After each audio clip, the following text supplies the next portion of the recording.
First toilet paper, now meat. Many stores are limiting meat purchases because of supply disruptions caused by processing plant shutdowns. But as Stephanie Leydon reports, local meat producers are poised to use this moment to their advantage. At Codman Community Farms in Lincoln, lunch is delivered by tractor. The animals here are grass-fed, pasture-raised, and ultimately available for purchase in the farm store.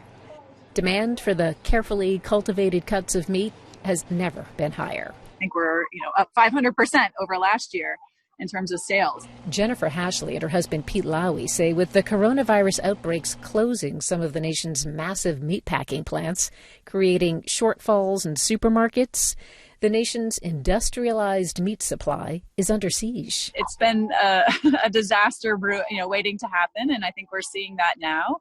85% of our meat supply is controlled by four major suppliers. Ashley says it's impossible for small farmers to compete. A single baby pig here costs more than the price of a whole pig's worth of pork at the grocery store. Getting consumers to realize the value of farm-raised animals has long been the challenge. Now it's having enough stock. There's a very limited supply. Only about 1% of the meat consumed in New England is produced here. This is a moment where there is an opportunity for the growth of the local food system. Andy Burns helped open Meatworks in the town of Westport a year and a half ago. Farmers from as far away as Long Island, New York, bring their animals here for processing.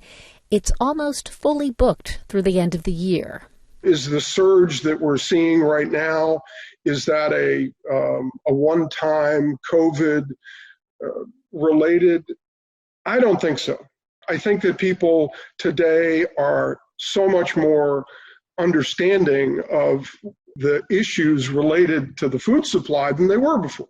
And he predicts those COVID-related plant closures will force the big meat companies to change the way they do business, likely driving supermarket prices up, maybe closer to what you'd pay for meat raised on a local farm.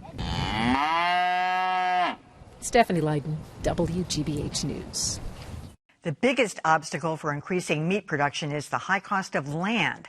The head of the 4-H youth program at the University of Massachusetts estimated the cost to start up a local farm is $2 million. Of course, many people have turned to online meat services to fill the gap as well. Several sites have already started to sell out of products online and have started wait lists way up.